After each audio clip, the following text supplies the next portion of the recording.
pessoal, bem-vindos a mais um episódio do Conversa Passada, o podcast aqui do Paleoblog, disponível no canal no YouTube e agora também disponível no Spotify. No episódio de hoje, estamos aqui de novo com o nosso querido amigo Davi, dessa vez nosso co-host, Davi, dessa vez ao contrário, para quem está assistindo pelo YouTube, tá vendo?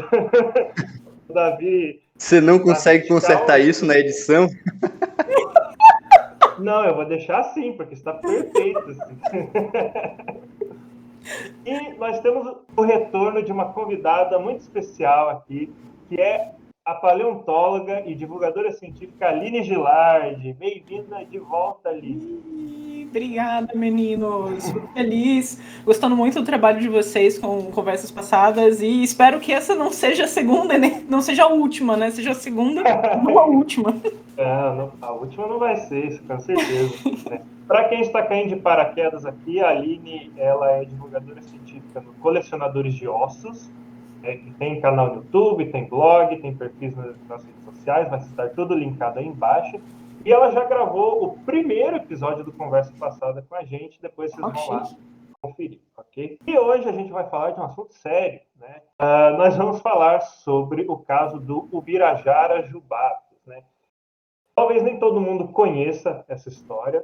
Quem já está aí no meio paleontológico, quem é um amante da paleontologia, talvez já conheça, talvez não conheça, não saiba quais rumos esse caso tomou agora. É disso que a gente vai falar. A gente vai falar um pouco de como começou toda essa história do Ubirajara, quais foram os novos desdobramentos desse caso, Será que vamos ver esse dinossauro de volta no Brasil? Pois bem, tudo começou no dia 13 de dezembro de 2020. Nós tivemos o lançamento de um artigo por alguns pesquisadores que prefiro não nomear, ou podemos nomear depois, dar nomes aos bois, mas um artigo aí por alguns autores europeus que descreviam o fóssil de um dinossauro brasileiro, um pequeno dinossauro brasileiro que foi chamado de Ubirajara jubatus. Supostamente, esse fóssil pertencia a um pequeno dinossauro compsognathide, um pequeno dinossauro emplumado, com um fóssil muito bem preservado, e que foi uma grande... No primeiro momento, a gente viu, olha, uma grande descoberta, que fóssil bonito, que dinossauro interessante. Só que não demorou muito tempo para a gente começar a ver os problemas na descoberta da Ubirajara. Aline, em que momento ali que a gente vê que algo de errado não está certo no artigo? Ricardo, eu vou tentar, para o pessoal sentir tentar sentir o que eu senti quando o artigo saiu, eu vou tentar explicar o que rolou, Primeira coisa assim, imagina, tava todo mundo trancado em casa, era pandemia, Aí a gente tá se aproximando do Natal, aquele Natal horrível, porque ninguém vai poder ver a família, todo mundo já tá chateado. Aí você tem a notícia boa de que, cara, foi publicado um novo dinossauro brasileiro. E eu acho que, eu estudo dinossauros, aposto que os meus colegas que estudam dinossauros e todo mundo que é fascinado por dinossauro voou nesse artigo, seco por uma novidade tão interessante. Imagina, o primeiro dinossauro não aviano da bacia do Baripe já era conhecida, da formação Crato, o que a gente conhecia só Cratoaves até então, é uma ave. Ok, abrindo o artigo já me dá um desgosto assim de ver alguns nomes. Por quê? São nomes classicamente envolvidos com artigos polêmicos envolvendo fósseis retirados de forma suspeita, para não dizer ilegal, e levar um processinho do Brasil. Então, questões jurídicas é suspeito. O jurídico aqui do Paleoblog aconselhou, Fala suspeito. Enfim, ok, aqueles nomes estavam ali, suspeitos, já estavam envolvidos em outros fósseis que não estão no Brasil, que estão fora de uma maneira muito suspeita, para não dizer outra coisa. Então isso já assusta. Ok, lendo o artigo, começo a ficar impressionada, porque, cara, não é só o primeiro dinossauro não aviano da formação Crato, é o primeiro dinossauro não aviano com penas do hemisfério sul. Aí eu chego no Materiais e Métodos do artigo, continuo lendo o artigo. Aí lá indica que o material, no artigo, né, foi declarado pelos pesquisadores que o material saiu daqui em 1995. Essa data é muito importante por dois fatores. Um, legalmente, pra gente que é do Brasil. E dois, para quem gosta muito de dinossauro, essa é uma data muito interessante. Então, legalmente. Bom, desde 1942, né, a gente tem um decreto-lei que proíbe que fósseis brasileiros sejam comercializados. Em 1990, a gente tem uma outra regulamentação, dessa vez do Ministério de Ciência e Tecnologia, que fala sobre o estudo de fósseis brasileiros por pesquisadores estrangeiros, o estudo e a exploitação, né? Bom, somando essas duas leis, né, e vendo que esse material estava depositado em um museu fora do Brasil, alguma coisa de errado não estava certo. Então, esse fóssil ele estava irregular lá fora, se ele realmente tivesse sido removido daqui em 1995. E, Aline, esse segundo fator, né, porque que é interessante para quem gosta de dinossauros? Se a gente volta no tempo, na história, assim, das grandes descobertas sobre dinossauros dos tempos recentes, 1996 foi um ano muito importante para a gente que estuda dinossauros, porque foi publicado oficialmente, né, não anunciado, anunciado tinha sido já informalmente um pouco antes, mas publicado oficialmente, o primeiro dinossauro não aviano coberto de penas, um fóssil chinês, tá? O que tornaria, se o fóssil brasileiro em 1995 tivesse sido descrito assim que ele foi removido daqui, de acordo com os pesquisadores, né, o primeiro fóssil de não aviano com penas do mundo. Então a gente perdeu a oportunidade de ter esse fóssil. Isso me deixou revoltadíssima ao ler o Materiais e Métodos do artigo. Eu falei, não é possível. E é muito importante pensar nisso, porque a China, ela sempre teve fósseis incríveis. De vários estratos no tempo geológico. Mas um grande pontapé para a paleontologia chinesa ganhar destaque internacional e ganhar destaque em investimento, né, local, foi a descoberta desses sítios com dinossauros não avianos com penas. Então, assim, o que a China passou, esse grande boom paleontológico da China, poderia ter acontecido por aqui, né, na bacia do Araripe. Esse grande investimento, esse grande destaque internacional, essa busca, podia ter acontecido aqui. Então eu fiquei possessa ao ver aquilo. Né? Imagina, teria sido do Gondwana, teria sido do Brasil. Continuando a ler o artigo, acho que minha frustração não acabou aí. E eu me sinto, assim, meio que na obrigação, como pesquisadora, de também fazer críticas, né, ao artigo. É um artigo muito mal escrito, é um artigo que ele me lembra muito aqueles artigos clássicos da paleontologia, de uma paleontologia que a gente não faz mais, de uma paleontologia, assim, que ficou no século passado, não só porque é colonialista, tá? Mas por conta dos métodos aplicados. Na paleontologia atual, né, a gente tem muitas outras formas de análise, a gente tem outros equipamentos muito mais poderosos, né, para testar as nossas hipóteses. E o artigo que foi apresentado para algo tão extraordinário, né, foi muito simples e muito pouco discutido. Materiais importantes que deveriam ter sido usados na comparação para se descrever o Birajara não foram usados. Me pareceu um artigo feito às pressas, um artigo meio assim, que os pesquisadores não deram muita importância. Então, aí vem minha última fator de revolta. Fiquei possessa nisso. E aí, óbvio, né, o que a gente faz como pesquisador? Também vai reclamar no Twitter. Vai xingar na internet. Lógico. Eu acho que é aí que começa o bafafá que acabou juntando vários colegas a discutir, né, essa questão que não é nova do tráfico de fósseis no Brasil e desse exílio, né, de vários fósseis brasileiros.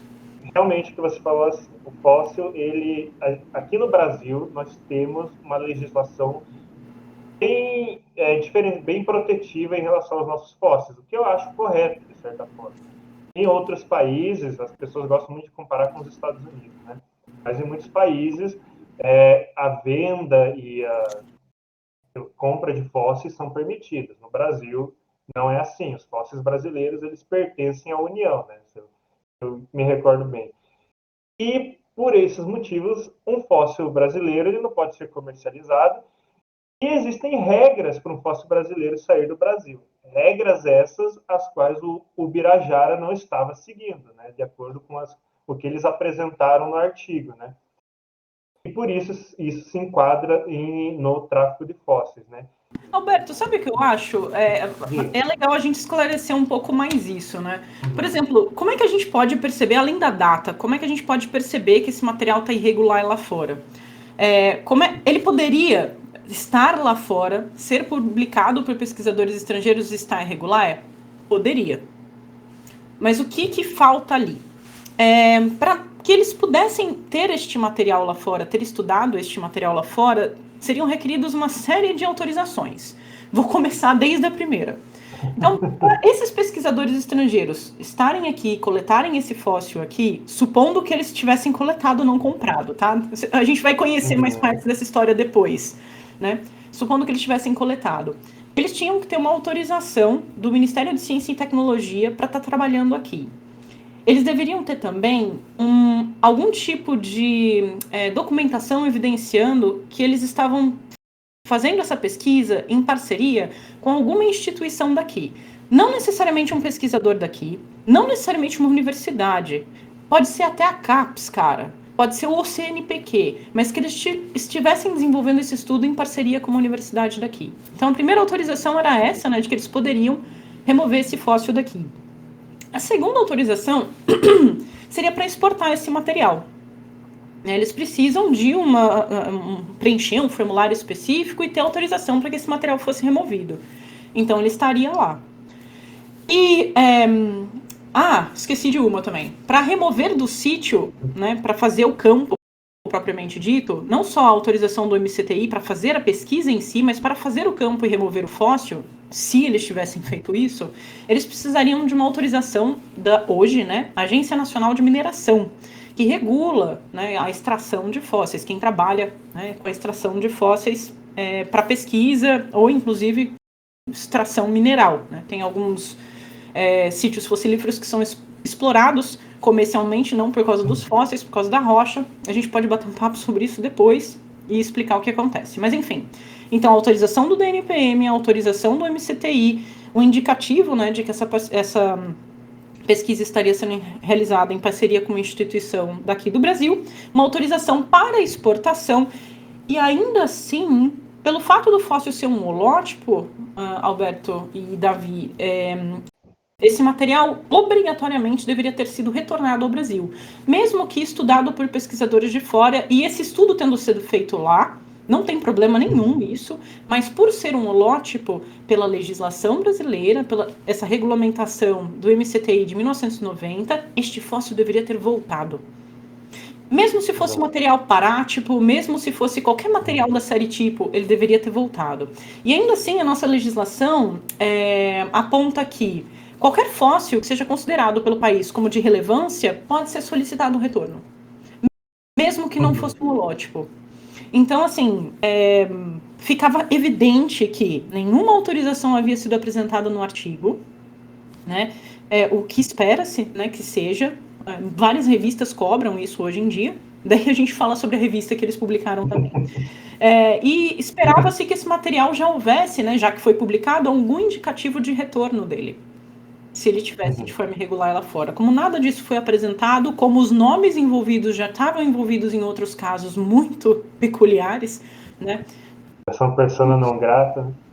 Tudo isso apontou imediatamente, acendeu um sinal vermelho, assim, o artigo gritou, né? Estou irregular. Sim. Inclusive, o artigo, no momento que vocês estão assistindo, o artigo está fora do ar, né? Ele foi retirado da Cretaceous Research, né, que foi publicado. Ele já foi retirado devido a toda a polêmica que ele causou. E você citou aí toda a documentação que é necessária para você ter um fóssil desses para ser estudado em outro país. E, como você falou, eles não apresentaram nada. E depois disso apresentaram lá um documento meio... É verdade esse bilhete. Né? Apresentaram um bilhete lá e diz, confia, sabe? Confia nisso aqui. Essa foi a parte mais engraçada, assim, desculpa, mas quando eu vi isso, eu falei, não é possível que eles vão tentar meter essa. Aqui insira, por favor, o meme, né, do Casimiro. Meteu essa, não? Meteu essa? Porque, olha, depois que que muitos colegas, não só eu, muita gente demonstrou assim a insatisfação com o que estava acontecendo. Isso chamou a atenção da mídia. Vários repórteres de vários lugares do mundo foram, né, entrevistar o pessoal lá de fora, e foi um pessoal aqui do Brasil, né, repórteres daqui do Brasil, se eu não me engano, ou foi a Juliana ou foi a Catalina, que conseguiram que os pesquisadores mandassem a suposta autorização que eles tinham para remoção do fóssil daqui, gente. Sabe o que dizia autorização? Um papel simples, um parágrafo com poucas linhas dizendo que o portador daquele documento estava autorizado a transportar não significa exportar, tá? 2 caixas contendo amostras com fósseis. 2 caixas, simplesmente. Show. O tamanho das caixas, o que tinha dentro das caixas. Quantos fósseis? Ou seja, para quem é velho igual eu, é tipo a bolsa do gato Félix, né? Que você pode enfiar a mão e você pode tirar quantos fósseis você quiser pro resto da sua vida. É um álibi pro resto da sua vida. Exato. E essa tal dessa carta datava de 1995, assinada por um antigo funcionário do DNPM, né, sem fazer acusações para ele aqui, só trazendo os fatos, que foi exonerado do cargo por má conduta. Né? Então, inclusive, existe fóssil que está ilegal lá fora, que recebeu o seu nome em homenagem a esse... né? Então, tem uma lacraia. Uma lacraia fóssil, o que é muito sugestivo, que recebeu o nome desse funcionário, como em homenagem a ele. Então, inacreditável o negócio. Vamos ligar os pontos, crianças? Que coisa suspeita. Mas vale a pena dizer também, Alberto, muita gente ficou assim, não, mas eles tinham o documento. E aí? Esse documento não autoriza eles? Pessoal, apesar de ter o carimbo lá, né, ter o selo, hoje, Agência Nacional de Mineração, antigamente era o Departamento Nacional de Produção Mineral, não era aquilo que deveria constar no documento autorizando a exportação desse material. Então é muito assim, é verdade esse bilhete, sabe? Sim. Tipo, a carta coringa. Tipo. É o Uno, né? Tipo, tudo. É tudo, vale tudo. Não, mas é simplesmente inacreditável. Daí começou, então, né, diante de toda essa polêmica que vocês pesquisadores começaram a levantar ali nas redes sociais, falar que esse negócio está irregular, tem alguma coisa estranha acontecendo, foi levantada então a hashtag o Birajara belongs to BR, e foi uma hashtag que fez bastante barulho nas redes sociais, né? Começou, obviamente, ali entre os pesquisadores, entre os fãs de paleontologia, entre a galera da ciência, mas logo se espalhou para todo canto, né? Jornais falaram do caso, teve influenciadores de outras áreas, tipo cultura pop e tudo mais, que falaram sobre o caso. Então, foi algo que deu um bafafá. E, assim, é preciso lembrar que o Birajara, ele foi o caso mais famoso assim de um fóssil traficado para fora do país, mas ele não foi o único, não foi o primeiro e infelizmente temo que não será o último, né? Mas quiséssemos que fosse. Esse tipo de fóssil, né? Às vezes fósseis excepcionais. Então existem casos e mais casos de fósseis desses em museus da Europa, né, principalmente no norte global, na Europa, Estados Unidos. Então, o Birajara não é o único, mas foi o que começou esse bafafá e essa, dá para dizer, conscientização em cima do tráfico de fósseis. Né? Que o tráfico de fósseis, eu sempre vi essa discussão, mas era algo mais restrito a quem gosta do meio, a quem estuda o meio, a gente que gosta de paleontologia. Mas o Birajara furou a bolha, né? Então, por isso que foi um case de sucesso aí. Teve ali a hashtag, a gente indo no perfil do museu, comentando. Olha, depois de case de sucesso, eu vou abandonar aqui. Tchau, gente. Foi, porque... Estou, Alberto. Foi um case de sucesso. Depois de toda essa movimentação, nós recebemos a notícia de que ele vai retornar. Sim, prometeram retornar. Só que antes da gente falar desse novo desdobramento, né, antes de falar desse novo desdobramento, tem uma outra coisa que achei revoltante na época que vale a pena mencionar, E depois que estourou, né, a primeira onda do Birajara Belongs to BR, acho que foi a Sociedade Brasileira de Paleontologia, entrou em contato com o museu onde o fóssil estava e tal, pediram para devolver.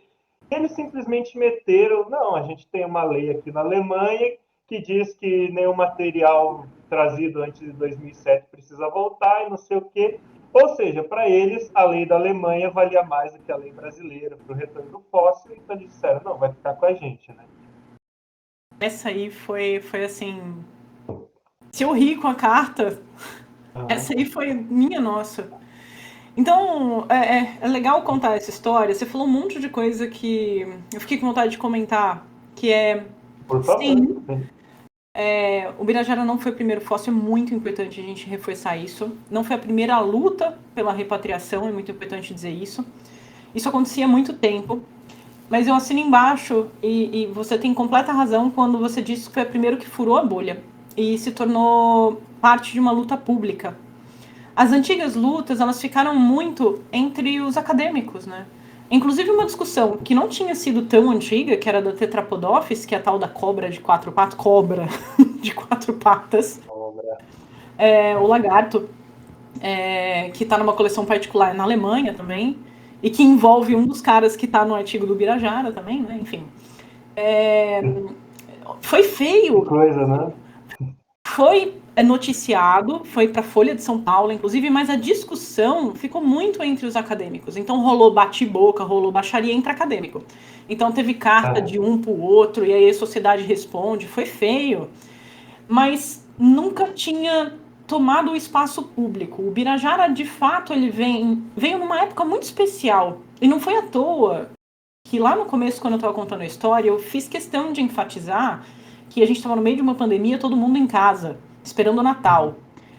Isso foi um fator muito interessante. A gente tinha nas mãos redes sociais, coisas que, tá bom, antes tinha, mas redes sociais diferentes, poderosas, com novas ferramentas, como, por exemplo, as hashtags. E tava todo mundo em casa, né? Quando esse artigo saiu e aconteceu aquilo. Eu falei que foi um timing muito ruim pro artigo deles terem saído, porque se tivesse saído no meio de um ano normal, todo mundo trabalhando, talvez pouca gente tivesse prestado atenção, mas estava todo mundo em casa, aborrecido. Sai esse artigo, né? A gente usa a ferramenta do Twitter, que é tempo real, né?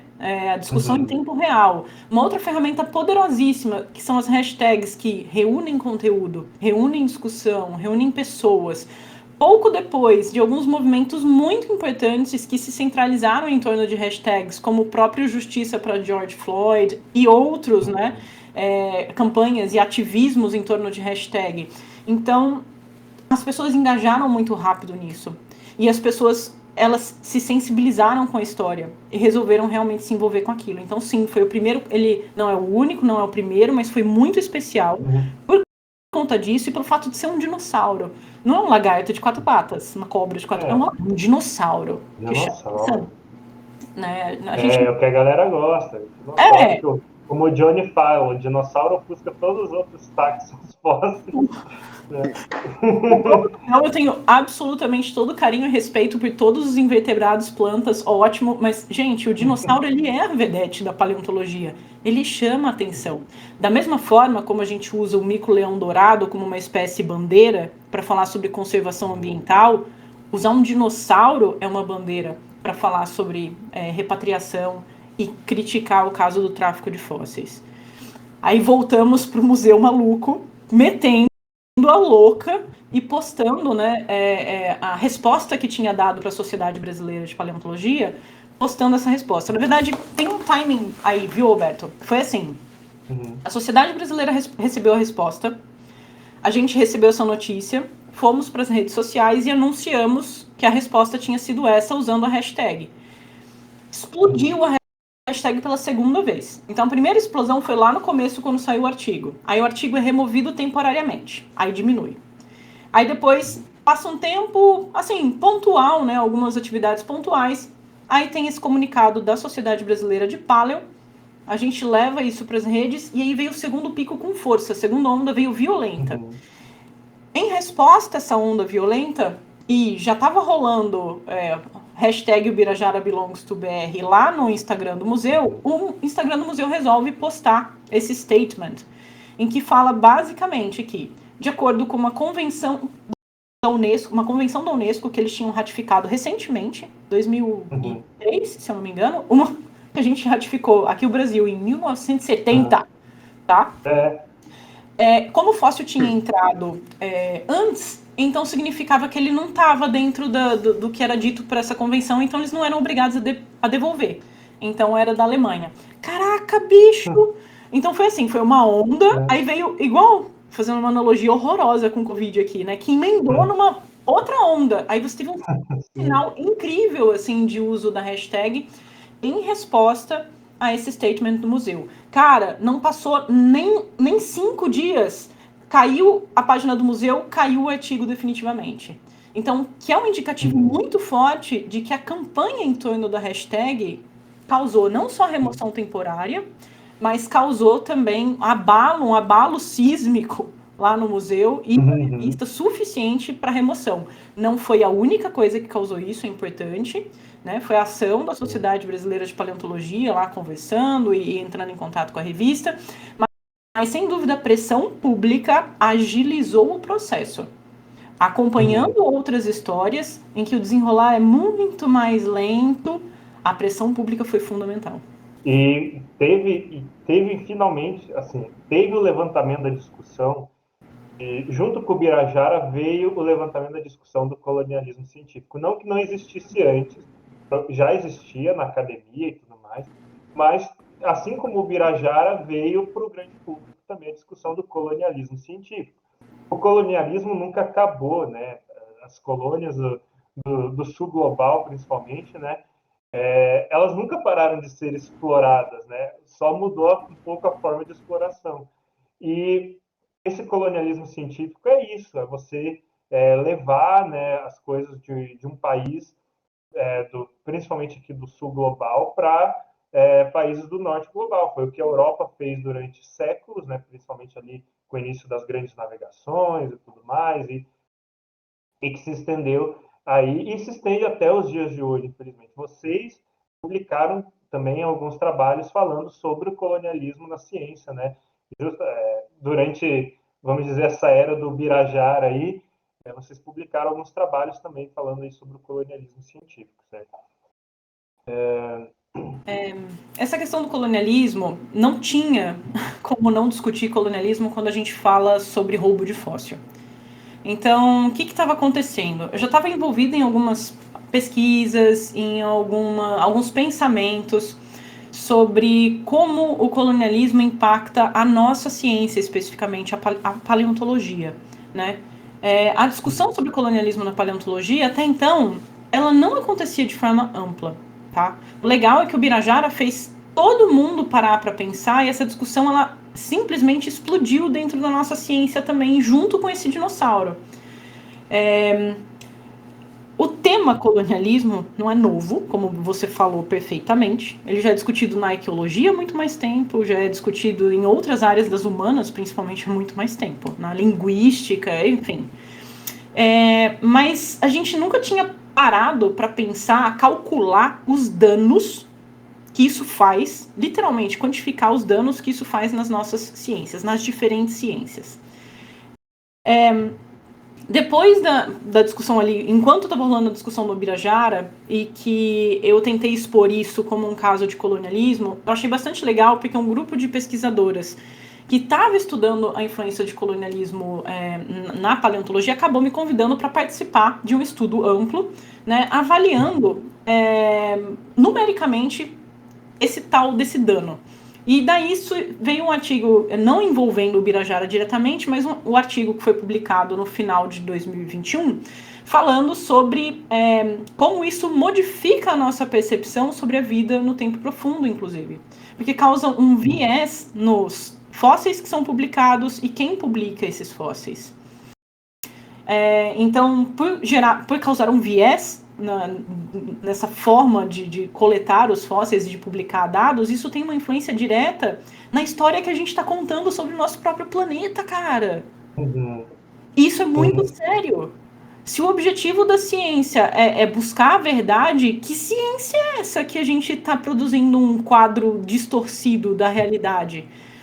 E o Birajara está aí no meio, né? Ele é uma dessas peças da história que está sendo contada por pessoas. Ah, mas a história foi contada. Foi por pessoas que são de fora, que não estão lá no local, não se sabe o extrato exato de onde ele saiu, não se sabe os detalhes que as pessoas que estão lá em Santana do Cariri, lá na formação Crato estudando, sabem com detalhe, né, que poderiam ter tornado aquele artigo muito mais rico e paleontologicamente significante do que simplesmente um nome novo de espécie. Então, que tipo de ciência ruim... Vira apenas uma descrição, né? Exatamente, Dan. Se torna apenas uma descrição, perde todo o contexto ecológico, evolutivo, a forma com que ele se relaciona com as outras formas bióticas que a gente encontra no mesmo local. Esse é o ponto, cara. Que ciência ruim que a gente tá fazendo, em que a gente tá dando nome para as coisas, a gente não sabe nem de onde ela saiu direito, né? Saiu das proximidades de Santana do Cariri. Como assim, cara? De qual extrato? Ele tava vivendo junto com que bicho? Em que momento do tempo? É muito importante. Então, esse tipo de viés que precisa ser removido da nossa ciência e enxergar esse problema, identificar, né, que tipo de trabalho está gerando esse problema é fundamental. Então, essa discussão, juntamos ela com o Birajara, grande parte da divulgação que foi feita sobre o problema do tráfico de fósseis, na verdade, nem focou no tráfico de fósseis em si, mas no problema do colonialismo na ciência e como a gente poderia fazer para mudar. Né? Porque a gente tem que propor solução. Não adianta só falar que tem um problema e que é muito ruim, etc. Então, como é que pode fazer para mudar? Colaborações mais equitativas, atentar para ética na hora de publicar. Então, não é ruim conversar com pesquisadores locais, muito pelo contrário. Eles não são, tipo, animais, não são, entendeu? Selvagens. Muito pelo contrário, eles sabem muito melhor sobre o contexto onde eles estão diariamente do que um cara que ocasionalmente sai lá do Norte Global e visita um dia e fala, olha só, comprei um fóssil. Né? Então, considerar as populações e fazer uma ciência que ela é focada no local onde saiu o material, né? Não lá onde ele está guardado no Museu do Norte Global. E também lembrar que ciência é um produto social. E como um produto social, ela tem que dar algum retorno para a sociedade. Né? E que retorno é esse que ele fica sempre... Todos os ganhos ficam exclusivamente com o Norte Global. Né? Educação, ciência, toda concentrada no Norte Global e aqui sempre uma colônia exportadora. A gente sempre sendo realmente, roubado, né? É isso que você comentou, né? Que eu ia falar que você está tirando não só como você falou, uma coisa que nossos cientistas, nossos pesquisadores teriam um contexto muito melhor para trabalhar, né? Porque eles são daqui, eles estão na área, eles estão trabalhando ali há anos, né? Não caíram de paraquedas ali. Mas você também falou da questão do contexto social, né? Um fóssil desses, quando um material científico desses ele é retirado do nosso país e levado para outro, ele perde tudo que ele poderia oferecer à sociedade. Então, por exemplo, se você não tem o fóssil do Ubirajara, né? Imagine o quanto de turismo, quanto de atividade que ele poderia gerar no lugar onde ele foi descoberto, né? Como ele poderia ser usado na educação desses lugares, né? No financiamento científico mesmo, né? Quando a gente perde esses materiais para outros países, a gente perde tudo isso que ele poderia agregar, não só na própria sociedade, né? Seja, sei lá, uma fonte de turismo, alguma coisa para a educação, mas também na questão de a gente perde os nossos materiais científicos, a gente tem menos investimento nas ciências, sabe? Então, é um ciclo vicioso, né?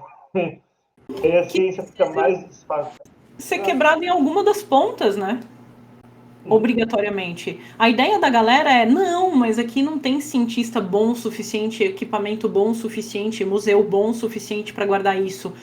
Cara, cientista tem financiamento quando ele publica coisa boa. Museu tem financiamento quando ele tem coisa boa. Se não tem nada para o museu mostrar, para que eu vou botar dinheiro em museu?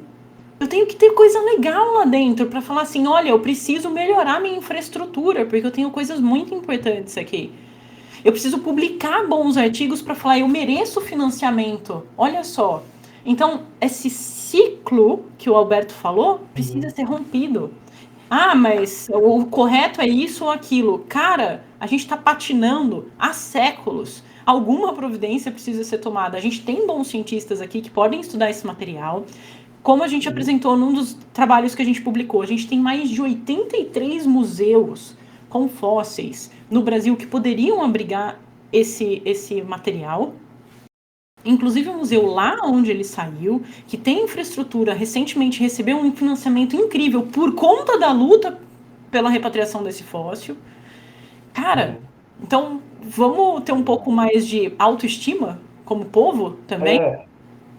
E daí, eu tenho até uma dúvida em relação a isso que você falou, Aline, do fato de a gente precisar de investimento e esse investimento vir justamente de boas pesquisas. O Birajara era o exemplo perfeito de uma boa pesquisa, né, que poderia ter trazido atenção para o trabalho, não apenas nacional, mas internacionalmente. Porque, como você falou, se dependesse do timing, ele podia até ser o primeiro dinossauro não aviano emplumado, dentre outras coisas, né?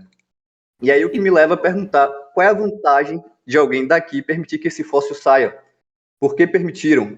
Porque eles não vieram aqui buscar, né? Provavelmente foi levado daqui para fora. O que é que a gente pode fazer a respeito disso para evitar? Vou responder essa. Eu vou até fazer um comentário antes para a primeira parte da tua fala, que foi muito interessante. Esse artigo, ele saiu numa revista internacional boa, não das melhores revistas, mas podia ter sido emplacado nas melhores revistas. A gente suspeita que ele não conseguiu ser emplacado nas melhores revistas, não só porque o artigo estava bem ruinzinho, mas porque essas revistas elas não aceitariam, porque elas já estavam envolvidas em outros escândalos. Então a cobra de 4 patas tinha sido um escândalo, outros fósseis já tinham sido escândalos, então ele não conseguiria ser emplacado nelas. Chamaria muita atenção. Então ele conseguiu ser emplacado numa revista que, nas últimas décadas, é a que mais publicou fóssil ilegal, não só do Brasil, principalmente de Myanmar. Então, que é muito problemático. Então, uma revista que era fácil publicar e que um dos autores é editor. Então, tem muita coisa. Que conveniente. Olha só, então tem muitas coisas que você consegue detectar por trás dessa história também, né, desse processo. Mas alegaram, né, os pesquisadores lá, não era um fóssil tão bonito, nem é tão importante, cara. Eles estão tentando se safar com esse argumento, porque o fóssil é importantíssimo e é belíssimo. Se comprovado que esse fóssil realmente tinha não só as penas, né, mas também aquelas tais estruturas que seriam ornamentos, né, para atração sexual, cara, isso é excepcional. Só que nenhuma análise melhor dessas estruturas foi feita, tanto que eu li e truquei no último, truquei no 12, falei assim, isso aí é isso do que eles estão falando, né?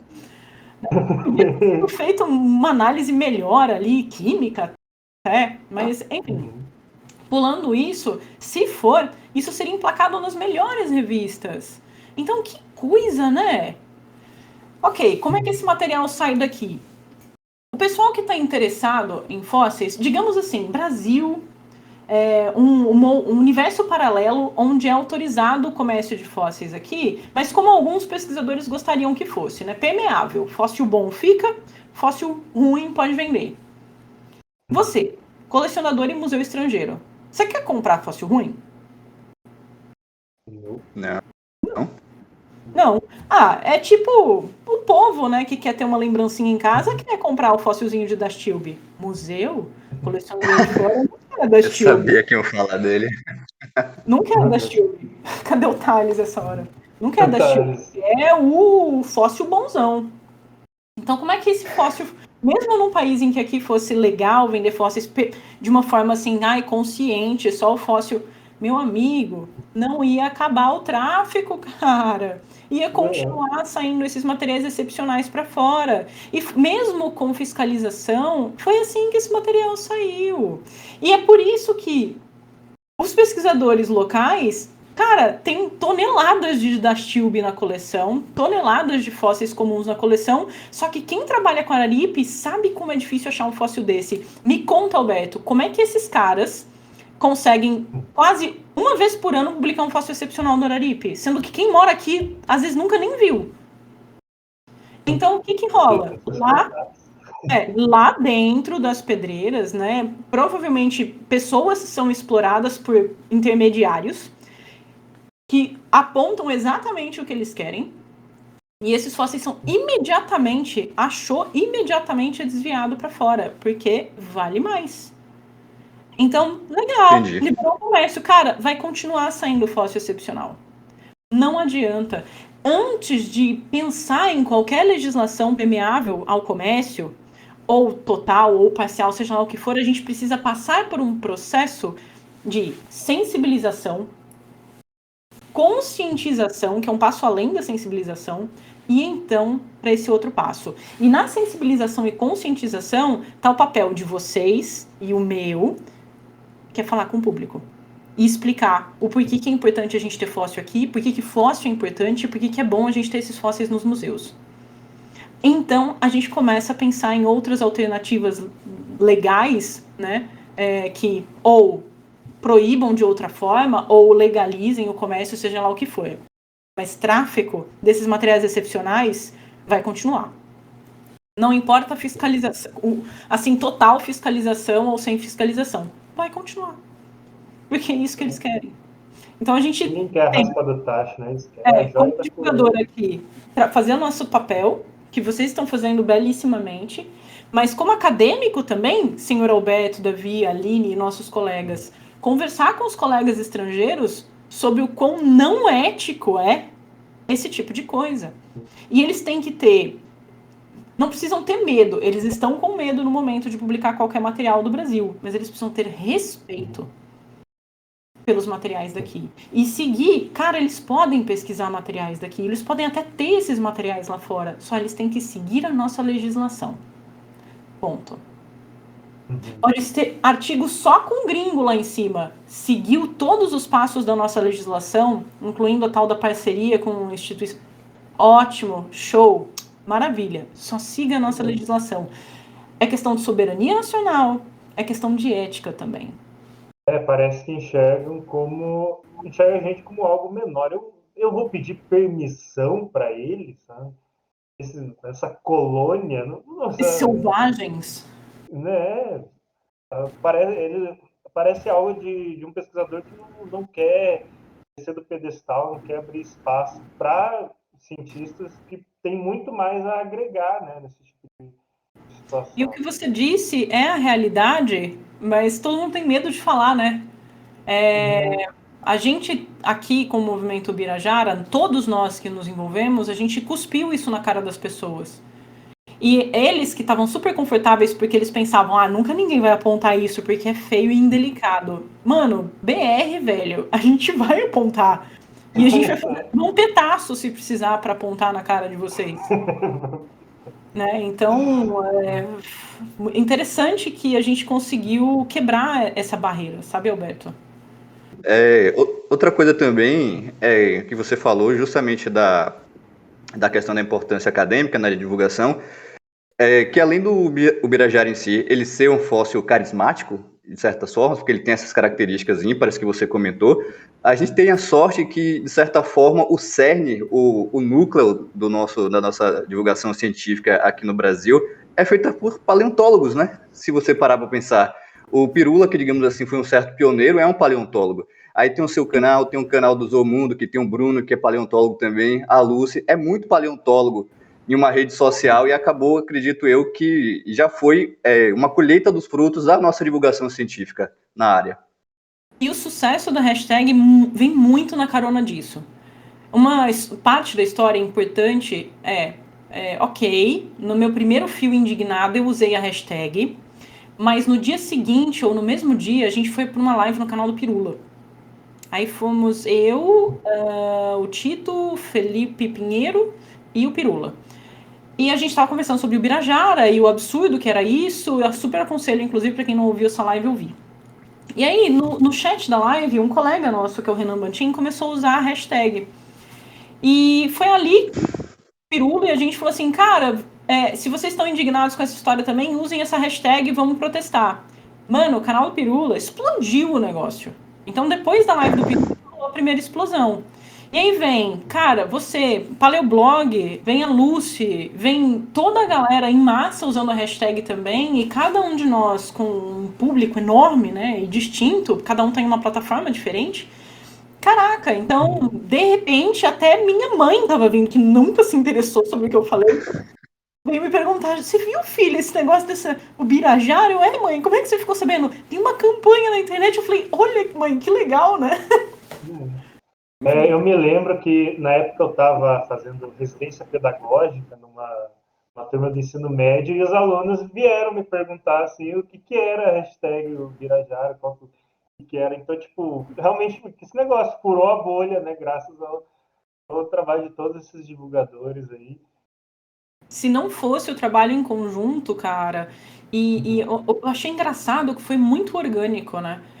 Tudo bem que teve núcleo de algumas pessoas sentando junto e discutindo sobre o que fazer, mas o movimento ele foi organizado em torno da hashtag mesmo. Quando a gente usava a hashtag, o outro via que estava usando e falava, agora é a hora. E, de repente, se organizava sem precisar se organizar.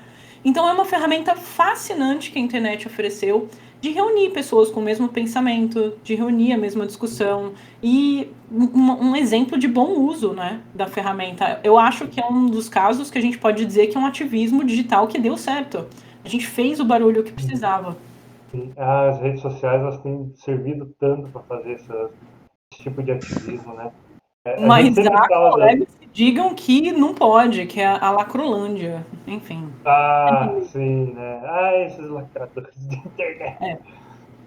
Não, mas foi algo que até eu comentei na época que assim, a internet ela realmente foi a arma que a gente precisava para fazer um negócio desses explodir. Imagina no mundo anterior à internet, a gente vendo um caso desses, não teria 1% da movimentação que teve. Sabe? Então foi graças às redes sociais que a gente conseguiu disparar essa hashtag, disparar esse movimento e chegar a mais pessoas, né? E causar o barulho que precisava para, como você falou, né? Deixar esses pinguitos com medo. Medo. Exato. E, sabe, não funcionou só para falar de tráfico de fósseis, decolonialidade e do Birajara. Serviu para falar que a gente tem dinossauro no Brasil, porque muita gente que não tinha ideia ficou sabendo. Então, o cara atingiu muitas funções ao mesmo tempo. E quem é bobo de negar a importância das redes sociais e um movimento como esse. Eu vou ficar quieto, só vou falar que é bobo, feio e chato. Porque, mano. O trabalho de divulgação ele é essencial para esse tipo de questão. Você não pode deixar que esse tipo de discussão morra na academia, né? Morra dentro das universidades ou dos museus. É um Elas têm que elitismo, estar né? para o público, exato. Quando eu ouço um colega criticar isso, é ele querer manter aquele conhecimento fechado dentro da caixinha acadêmica, as discussões fechadas ali. E eu percebo que pode ser um pouco de medo também, de alguma coisa que eles fazem de errado que se torne público. Então, se você vê alguém criticar uma coisa dessa, você acha suspeito, viu, amigo? Porque é suspeito. Exato. Às vezes a pessoa não quer se queimar com os pesquisadores de fora também. Simplesmente não participa, fica aí de boa na sua, tranquilo, não vai dar nada para você. Só que impedir algo, né, e que a população, sobretudo, se envolva, é elitismo, é sinal de elitismo da sua parte. A população ela tem que estar ciente das coisas que a gente se envolve como cientista. E foi muito louco receber o apoio do público. Eu acompanhei não só pelas minhas postagens, mas pelas postagens que muitos de vocês fizeram.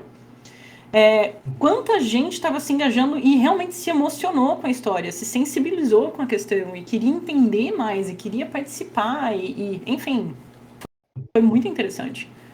A gente está trabalhando numa publicação sobre isso. Está parado porque surgiu muita coisa para fazer depois do retorno pós-pandemia. Enquanto a gente ainda estava trancado em casa, estava legal trabalhar nisso.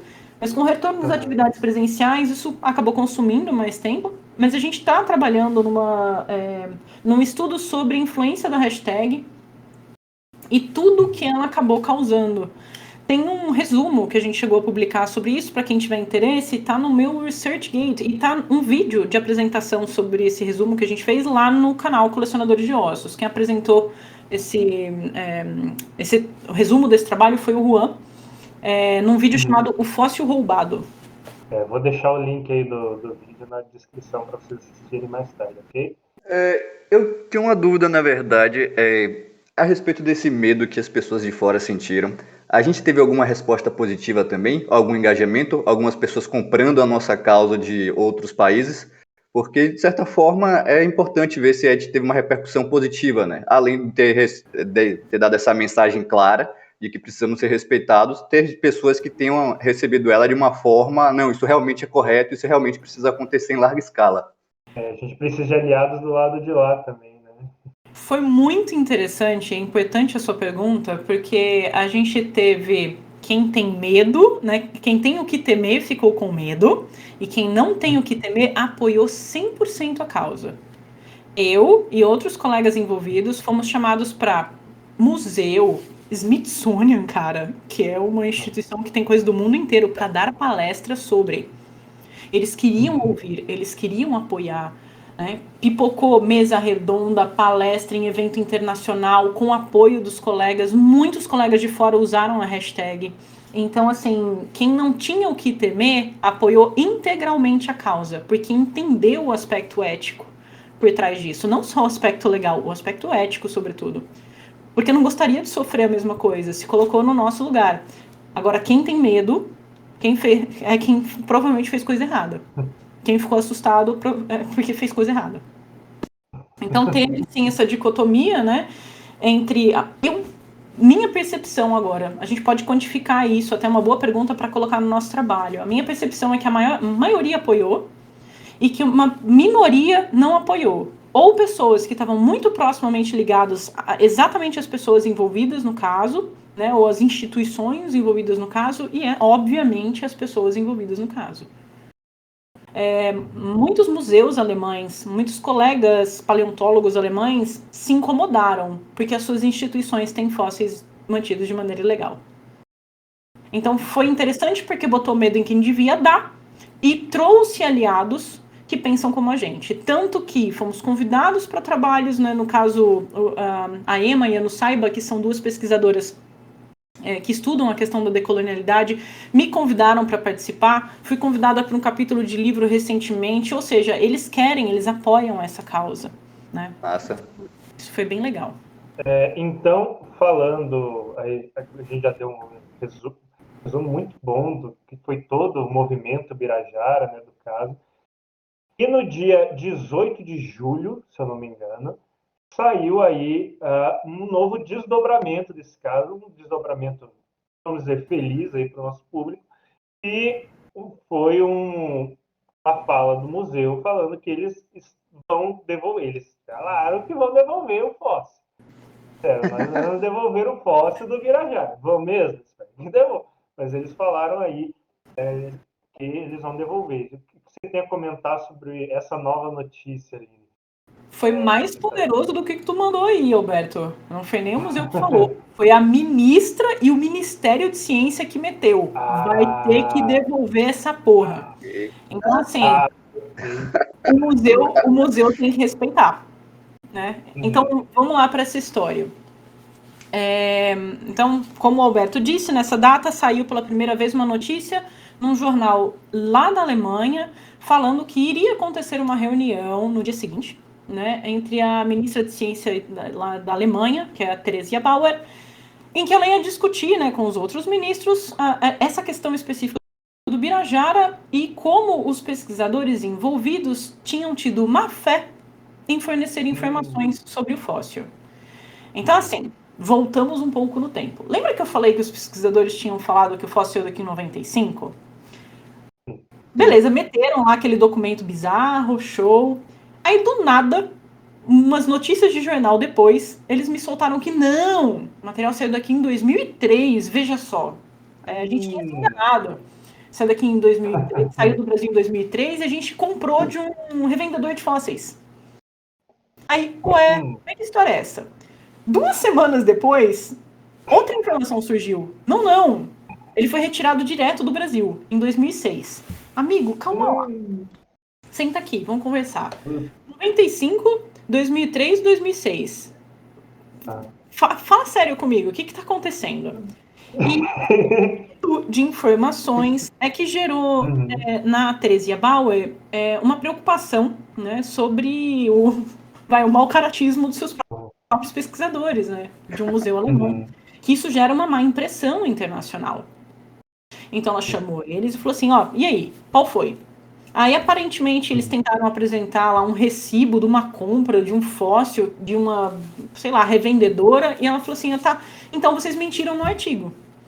Não pode mentir em artigo, isso pega mal internacionalmente. Então, a nossa decisão é devolver o fóssil, porque a gente quer manter boas relações internacionais, a gente não quer parecer, né, um mau caráter internacionalmente. Então, no dia seguinte a tal da reunião, saiu a notícia oficial de que o Ministério de Ciência, superior a tudo lá, virou e falou assim, o fóssil vai voltar. Curiosamente, o diretor do museu resignou no mesmo dia. E o diretor do museu era um dos autores do artigo do Birajara. O outro autor, né, do artigo... fico triste com uma notícia. Eu fico muito triste com a notícia Alguns meses antes, né, o outro autor envolvido, ele tinha se aposentado. Né? Não sabemos se compulsoriamente ou não. Ou seja, as duas pessoas envolvidas, elas foram removidas do museu, e o Ministério da Ciência virou e falou assim, devolve. Não saíram detalhes ainda sobre como, quando e para onde o fóssil vai voltar. Mas uma coisa que eu acho que eu posso falar para vocês essa discussão ela não aconteceu só aí em julho. Essa discussão ela vinha acontecendo há meses atrás entre o pessoal lá de Santana do Cariri e a galera da Alemanha.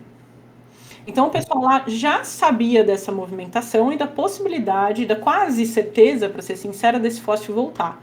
Agora, né, julho, com essa notícia, tudo se oficializou. Mas ainda, né, o que seria justo esse fóssil voltar para Santana, já que, inclusive, essa discussão estava sendo realizada com o pessoal de lá. Mas a gente ainda não tem, é importante frisar isso, não tem ideia de para onde, quando ou onde o fóssil vai.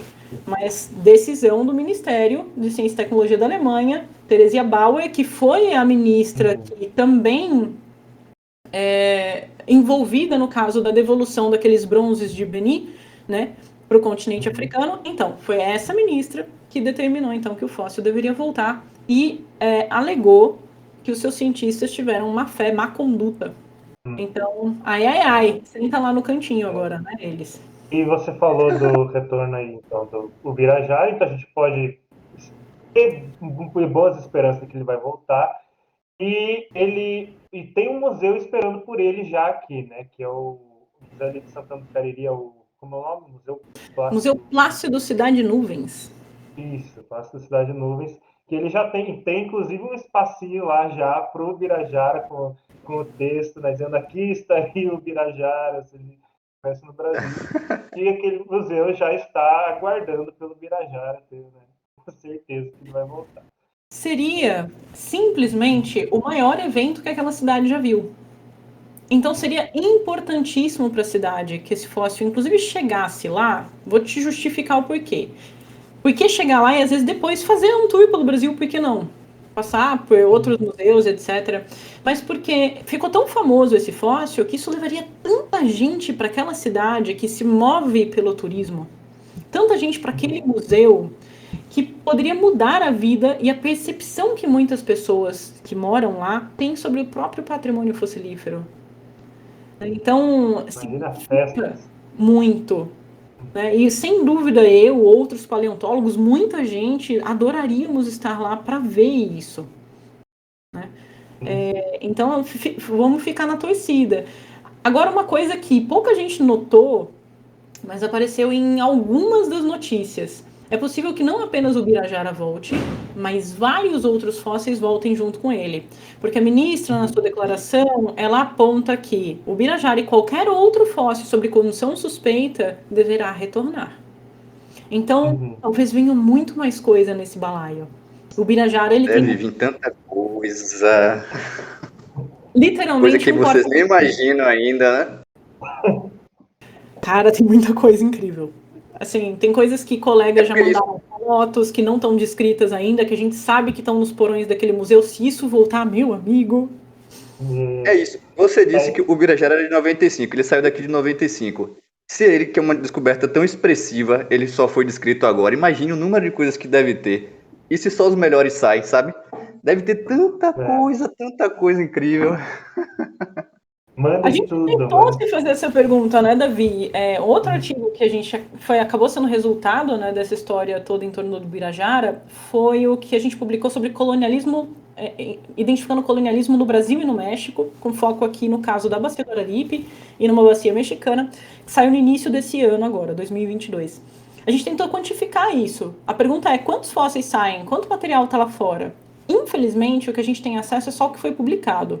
Mas a gente sempre imagina, a gente que conhece, né, o que tem em museu, que o que é publicado é a pontinha do iceberg. Então, para quem tiver curiosidade, dá uma olhada naquele artigo nosso. Chegou um momento em que todos os envolvidos naquele artigo entraram em absoluto desespero, porque era tanto fóssil que a gente falou assim, não, por favor, vamos focar só em planta e vertebrado, porque não dá. Os invertebrados eram tantos, mas tantos publicados, né? Fora o que a gente não. Que a gente falou, mano, não dá. Foca em holótipo de vertebrado e planta. O início a gente ia falar, não, vamos levantar tudo dos últimos 30 anos só. Dos últimos 30 anos. Só. De tudo. Aí começamos, mano, não dá, é muita coisa. Desespero, gritaria, não, vamos focar.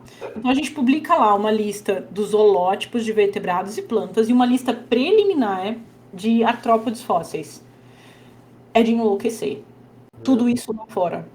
E vários dos artigos que a gente levantou tinham irregularidades do tipo, este fóssil foi comprado em 2002. Aí você fica, tá declarando que cometeu um crime no artigo. Esse fóssil foi adquirido de vendedores de fósseis na frente de Lavra, em 1993. Mano, real, oficial. Então, assim, esse levantamento serve pra gente ter uma ideia da pontinha do iceberg, como o Davi falou, e imaginar tudo de maravilhoso que está naquelas coleções, aguardando descrição. Aí eu pergunto pra você, quantos paleontólogos aqui, como o jovem Alberto, brigando para descrever um fóssil legal? E aí esses fósseis incríveis, 25 anos numa gaveta de museu lá fora. E aí, só para dizer que não é só com fóssil brasileiro, eu tive a oportunidade de visitar a coleção de paleontologia do Museu de Berlim. Né? No Museu de Berlim ainda tem caixas fechadas da famosa expedição aos Tendaguru Beds, de século atrás. Fechada. Cara, eu fiquei muito brava com aquilo, imaginando, aqui no Brasil, grande parte da briga entre paleontólogos de vertebrados é por bom material. E esse material está sendo levado para fora, assim como foram os materiais da Tendaguru, nossos materiais estão sendo levados para fora. E vários jovens, excelentes pesquisadores que poderiam estar sendo formados com esses materiais, como o jovem Alberto, ficam sem materiais porque eles ficam 25 anos numa gaveta no Museu Alemão. Exato, se ninguém vê, se ninguém escrever. Né, com um país minúsculo, com aqueles pesquisadores ali, e a gente com um país continental, vários jovens em potencial querendo estudar, e o material excelente indo lá para fora. Desculpa. Eu me lembro, acho que foi na live do Pirula que ele falou que eles tinham medo de mandar o Birajara de volta, porque se o Birajara viesse e esvaziar a coleção deles. O objetivo, Alberto, é legal tu falar isso, e eu vou falar sério agora. Podia brincar, mas eu vou falar sério. Acho que o objetivo não é esvaziar as coleções deles. Vou tentar ficar séria, vai. Eu acho que a gente super pode fazer parcerias. Manda um Archaeopteryx pra cá, pode ficar com o molde do Birajara. Né? É 2, né? O molde contra molde, fica com um lado, manda um Archaeopteryx pra cá. Quer ficar com um lote de fóssil? Vamos trocar um cast. Você fica com o cast do Birajara, manda o fóssil real de volta. Então dá pra. A gente pode usar esse material, inclusive, como uma moeda de troca científica. para melhorar os nossos museus. Do mesmo jeito que eles têm materiais do mundo inteiro nos museus deles, a gente poderia ter materiais aqui, de boas, né? Seguindo a legislação brasileira, o lote volta, tudo bem, mas vamos negociar outros fósseis. Agora, o Birajara... o Birajara voltando, sim, abre um precedente que a Alemanha nunca tinha repatriado fóssil de lugar algum. E é um dos países que mais concentra, né, esse tipo de aquisição de fósseis, que é um dos dados apontado pelo nosso estudo, pelo menos no caso da Bacia do Araripe do México. A Alemanha foi um dos países que se destacou por receptar este material saído ilegalmente. Então isso abre um precedente, e mais materiais podem vir de carona. O Pirula tinha total razão quando falou aquilo, né? Muitos materiais podem vir de carona, e a Teresa Bauer já deu a bandeira verde, né, para isso, sinalizando que é possível que outros fósseis voltem junto.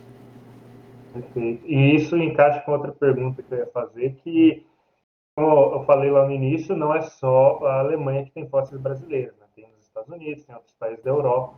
E isso abre, o retorno do Birajara abre precedentes para esses países também mandarem de volta esse material, né? Abriu até antes da Alemanha tomar uma posição, né? A gente teve a repatriação das 36 aranhas recentemente, voluntariamente, dos Estados Unidos, de uma universidade dos Estados Unidos. Então, toda essa briga, ela não resultou só no retorno do Birajara, tá resultando em muita coisa legal. Aquele pterossauro que voltou da Bélgica, lá pro CPRM, no Rio de Janeiro, também foi resultado desse bafafá. Então, abriu muitas portas, né? Pessoas que deveriam ter medo estão tendo medo e já estão previamente negociando o retorno dos fósseis.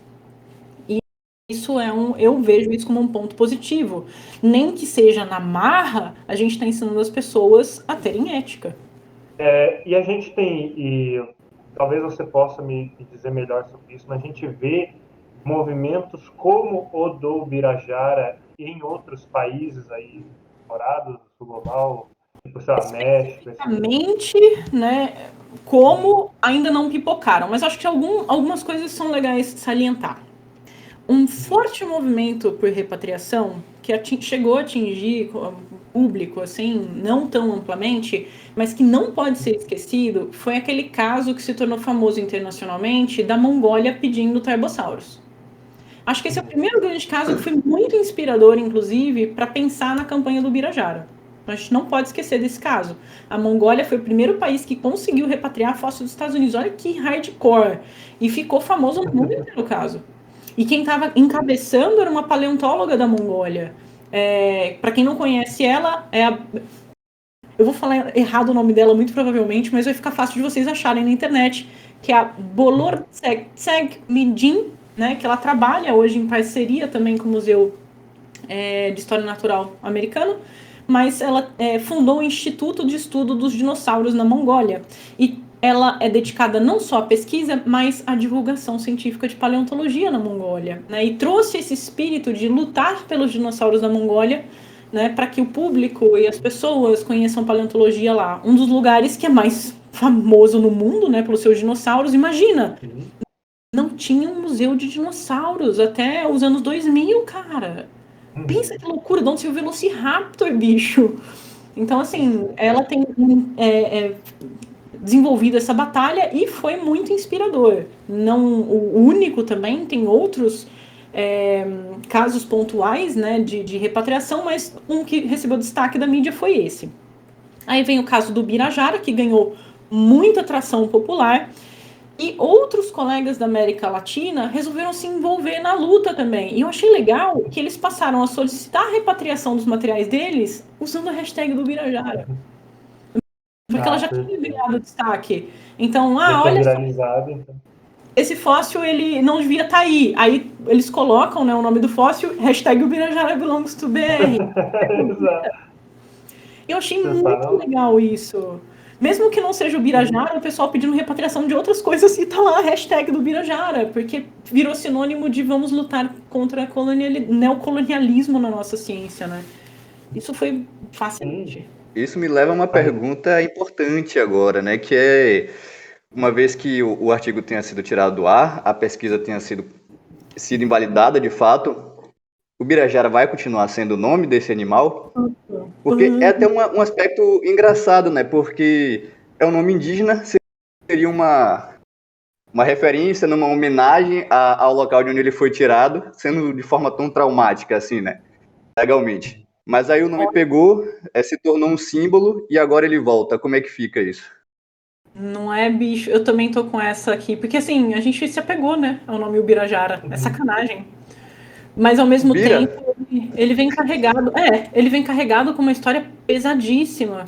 E tem outras questões também, né? Tem uma galera que fala que esses romances indigenistas, da onde tem um dos heróis desses romances, é o Birajara, né, o Senhor da Lança, seriam problemáticos por algumas questões.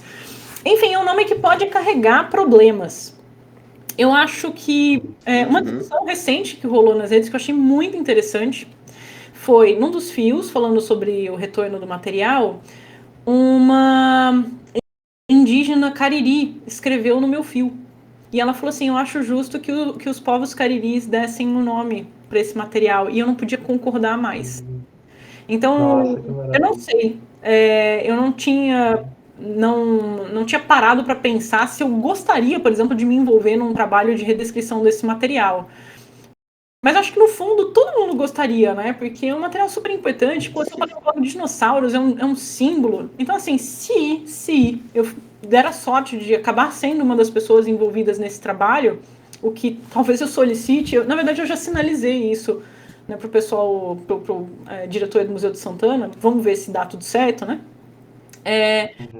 Da gente envolver as comunidades cariri para que elas escolham um nome, nada mais justo, né? E vai ser muito significativo e o nome Ubirajara vai ficar sempre nos nossos corações. Vira um apelidinho. Pois é. Um monte de bicho com apelido, né? Tem apelido. Se uma parte da luta foi sempre pedindo para que as populações locais fossem o foco, né? A gente sempre tivesse em mente, quando realiza uma pesquisa, populações locais, realmente nada mais justo do que deixar, né, o povo cariri tomar essa frente e batizar o filhote da terra deles. Faz completo sentido. E seria muito poético. Não é, bicho? Mais ético a se fazer, né? Não é, ia ser lindo. Eu estou em contato com ela, viu, pessoal? Eu acho o máximo que ela me botou em contato com a guardiã da língua cariri, que é uma senhora indígena super velhinha. Tô com o telefone dela, achei muito fofo. Aí ela falou, seja lá quem for, mesmo que não foi você, entre em contato que a gente está disposto em ajudar. Achei o máximo. Ai, que incrível. Legal. E junto com essa redescrição do Birajara, né? Porque talvez algumas pessoas não saibam que com o artigo retirado do ar, toda aquela pesquisa lá evaporou-se, né? É mentirada aquilo lá. Então ele vai ter que ser redescrito, né? Então a gente espera aí que tenha um trabalho em melhor qualidade, né? Já que já foi falado que o trabalho também era meio lento, né? Então vamos esperar que venha um trabalho de muito melhor qualidade aí, feito por pesquisadores brasileiros, porque tem até a história engraçada que é a suposta cobra que você citou, né? Tetrapodófis. Tetrapodófis, mas enfim, que foi falado que é uma cobra de 4 patas, né? E daí eles fizeram a redescrição e viram que não é bem assim, era outra coisa.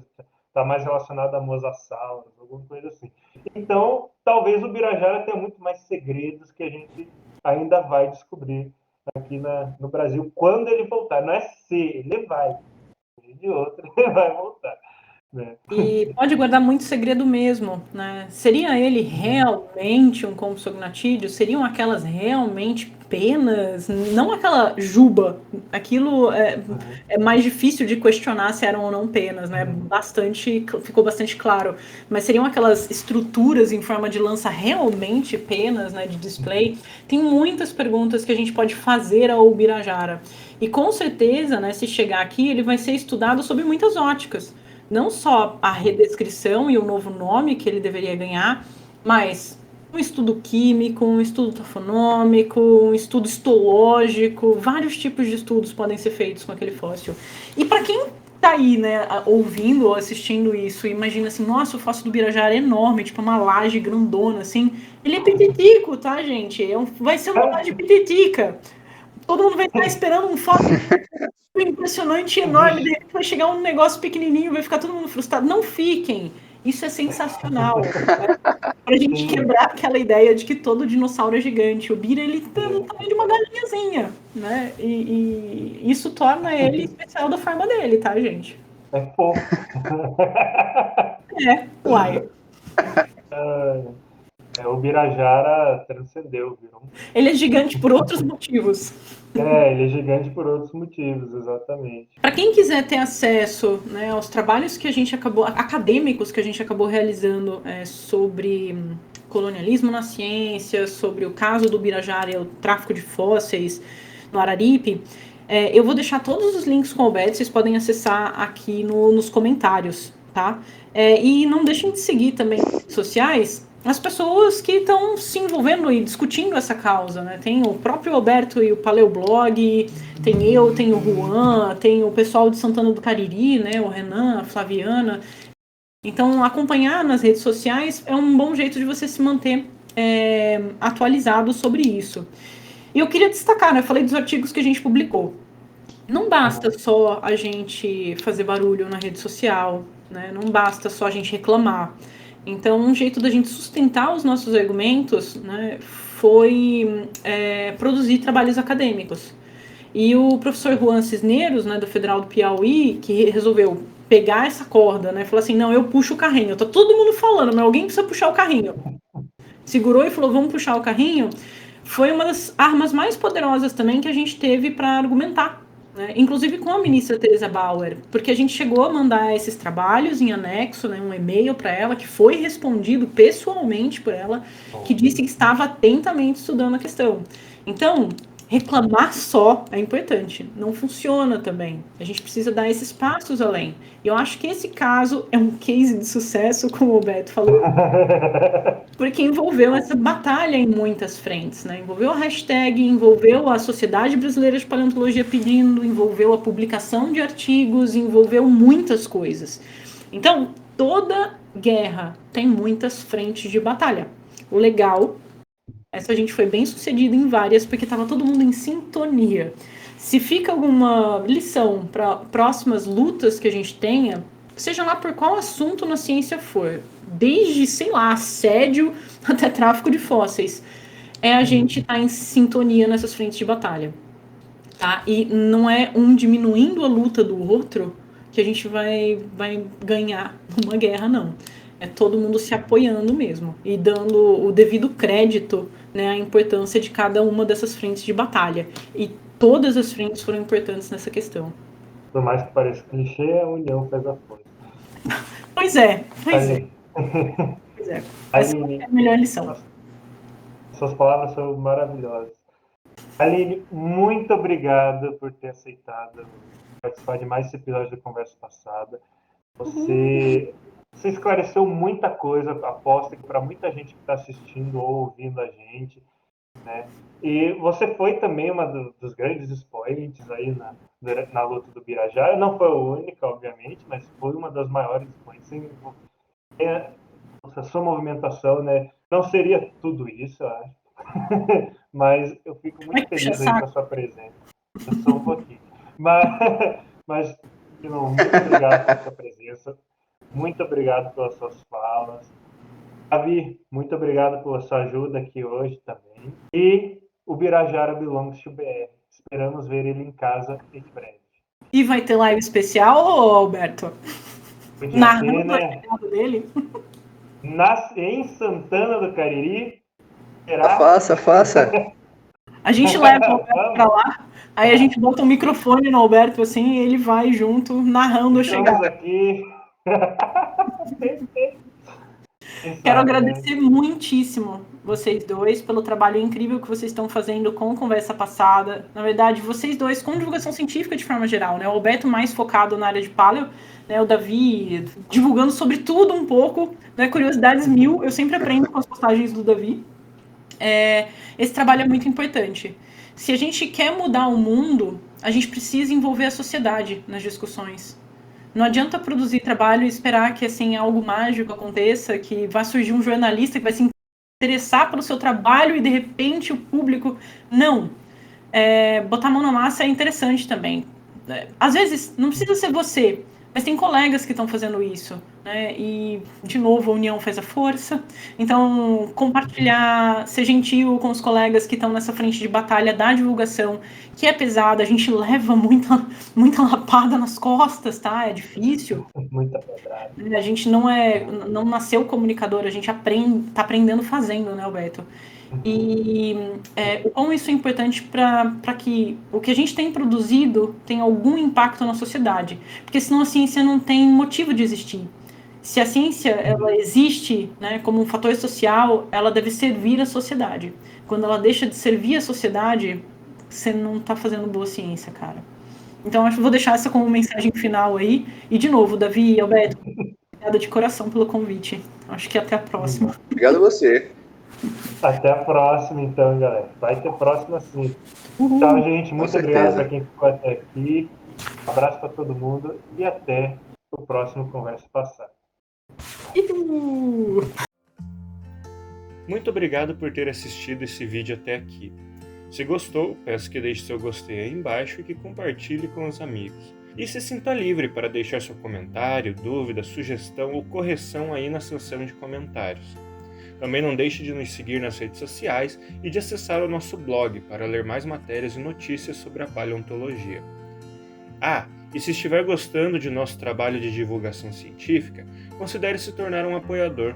O Paleoblog se mantém graças ao apoio do público. Então, se quiser que continuemos com o nosso trabalho de divulgação científica, considere contribuir com qualquer valor através da chave Pix que está aparecendo aí na tela, paleoblogbr@gmail.com. Muito obrigado e até um próximo vídeo.